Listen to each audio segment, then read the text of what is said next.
खौफ की रात। यह कहानी सुरेश की है, जिसके साथ एक खौफनाक वाकया पेश आता है जब वह अपने हॉस्टल में अकेले एक रात रुकता है। मेरा नाम सुरेश है और मैं राजस्थान का रहने वाला हूँ।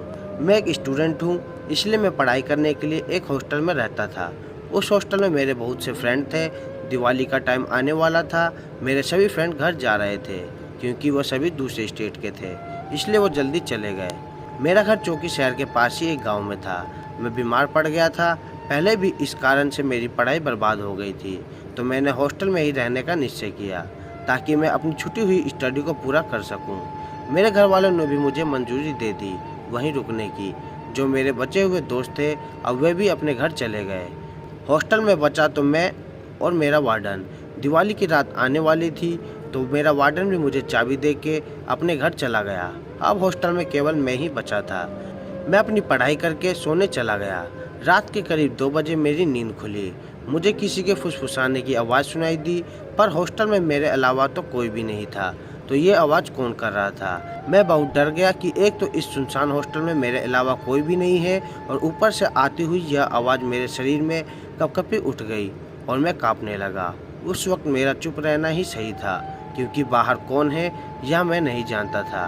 मैंने रजाई अपने मुंह तक ओढ़ ली और सोने की कोशिश करने लगा कि तभी मेरे दरवाजे पर हल्की सी खटखटाने की आवाज़ आई। डर के मारे मेरे पसीने छूट रहे थे। आवाज़ थोड़ी देर तक हुई, फिर घोर चुप्पी सी छा गई।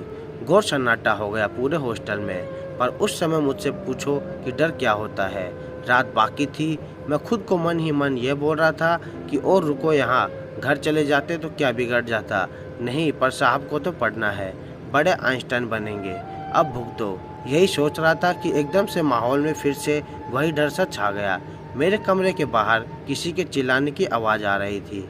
थोड़ी देर बाद आवाज़ बंद हो गई कि तभी दरवाजे को जोर जोर से उसने पीटा। थोड़ी देर बाद उसने मेरा नाम पुकारा, राजेश। बस यही काफ़ी था एक हार्ट अटैक के लिए। उसको मेरा नाम कैसे पता चला? वो बोला, बाहर तो आओ, दरवाज़ा खोलो, मुझे अंदर नहीं बुलाओगे? वह आवाज़ किसी इंसान की तो नहीं हो सकती थी। बहुत ही डरावनी आवाज़ थी। मैंने दरवाज़ा नहीं खोला। अब वो चिल्ला के बोला, दरवाज़ा खोल, नहीं तो। मैं मन ही मन हनुमान चालीसा पढ़ने लगा। मैं रात भर नहीं सोया, हनुमान चालीसा का पाठ करता रहा।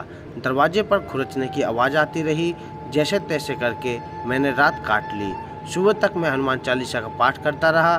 सूर्योदय हो गया। मैं हिम्मत करके बाहर निकला। वहाँ कोई नहीं था, पर दरवाजे पर नाखूनों के निशान थे। मैं बस यही सोचता रहा कि अगर मैं बाहर चला जाता तो मेरे साथ क्या होता। मैंने अपने वार्डन को फ़ोन लगाया। कुछ समय बाद वार्डन हॉस्टल में आया।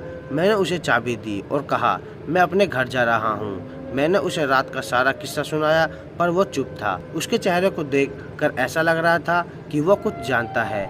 मैंने उसे वो निशान भी दिखाए, पर वो निशान जैसे कभी वहाँ थे ही नहीं। मैं आज तक उस भयानक रात को नहीं भूला। मैंने उस हॉस्टल को छोड़ दिया। मैं बच पाया क्योंकि मेरे साथ वीर हनुमान जी थे। वो कौन था, कहाँ से आया, मैं नहीं जानता। दोस्तों, अगर आपको यह कहानी अच्छी लगी तो लाइक और शेयर करें। अगर आप ऐसी वीडियो और भी देखना चाहते हैं तो हमारे चैनल को सब्सक्राइब भी कर सकते हैं।